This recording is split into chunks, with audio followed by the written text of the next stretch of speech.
Kimber Schaefer here with Rage in the Cage OKC News. We're hanging out at the weight room at the Lighthouse here for Rage in the Cage 52 pre-fight interviews. And the man, Ken Coulter, he is now a pro fighter, of course. But you know what? This is your first fight in 2017, June 15th. So it's been basically 6 or more months since you've been in the cage. And I know you can, because you basically fought about every 6 to 8 weeks from your amateur career all through your pro career. So you are definitely, I'm sure, itching to get in the cage. What does it feel like to, really unknowingly take 6 months off? For this one exactly, I'm kind of, a little bummed out because, it came from like drop fights and not being able to have an opponent. So my fans have been kind of waiting, and I've been disappointing having to tell them, oh, I'm sorry guys, I don't fight today because I got canceled or whatever. But I'm just excited and happy to have this blessing to step back in there finally. Yay. And really, you were just added to the card in the last week, so it's new for all of us as well. And to be honest, we have an opponent for you. We are waiting at this very moment for that opponent to sign the dotted line. So we will wait before announcing the opponent, but you guys check down in the comments of this interview, and hopefully by that time we'll be able to announce that person. It's looking to be a good fight.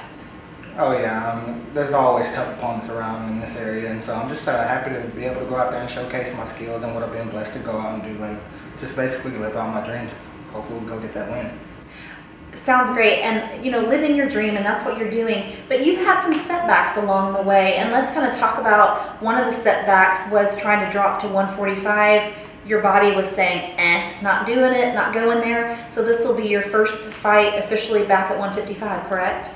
Yes, ma'am. After struggling, just literally dieting to get down and still not being able to make it, I kind of just threw that away. It's like, I'm not going to fight that. I'm just going to get back on the weights and fight at what I fought as, as an amateur, I thought I did pretty well at 155. Of course, at the pro level, it's a different story. They're cutting more weight, but I think I got the speed advantage, and I'm just going to go out there and hopefully we can get back on track.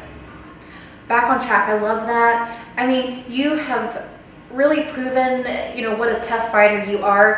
As we mentioned, through your amateur career, you just had one loss. That was against Jose Martinez for the 155 amateur belt. You came back a few months later, you reversed that, and you won that title back from Jose. Let's just kind of go down memory lane there and talk about your amateur career, and then let's kind of go through your pro career a little bit. As an amateur, of course the competition was still there, but I think I was just so antsy and just ready to go, and I kind of took it a little more serious, and as I transitioned into a pro, you just get used to winning, and it kind of gets watered down, and so we face a little bit of adversity now, and I'm ready to bounce back and just get that record back rolling. You always come back with a surprise. You always come back with more, and so your last fight, if I'm remembering correctly, was a loss. And so it seems like you always answer a loss with a win. That's been kind of how you've handled your career since your first loss as an amateur up till now. Yeah, hats off to him for getting the rear naked choke. My fault for not finishing out the job. Well-deserved win on his end, and his jiu-jitsu paid off. So, we're just ready to put that behind me because, like I said, it's just adversity, and we're going to come back and we're going to go to war as usual. And I'm positive it's going to be a really good fight. Your fights are always good fights. Your fights are always war. And I remember that last fight, and it really, it was, I didn't see it coming, to be honest. Came out of nowhere. I didn't see it either. He took my back. So, but it's okay. Like I said, we just bounced back from it, and just got in the weight room and just stayed on cardio. And it's just been training camp after training camp, these fights getting canceled. So it's like, just keep training, and eventually you get that day. And then when we do, we'll be ready. All right. Well, anything else that you want the fans out there to know about you, Ken? Anything we missed? Any shout-outs?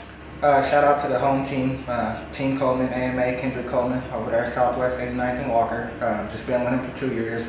I get in there when I can. There's just no one like him. There's no one I can compare him to. He's just a truly special guy who really enjoys what he does. And also my fans, friends and family, Team Coulter, wouldn't be here without you guys. And my sponsors, I got Steve Hayes at Interlink Diagnostic, Ray and Jacqueline Oliver over at Little Troopers, and without you guys I wouldn't be here, so thank you.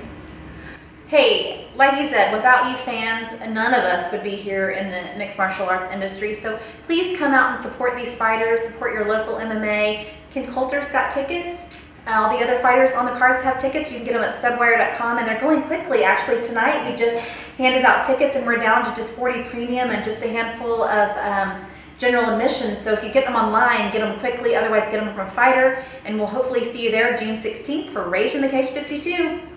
See you there.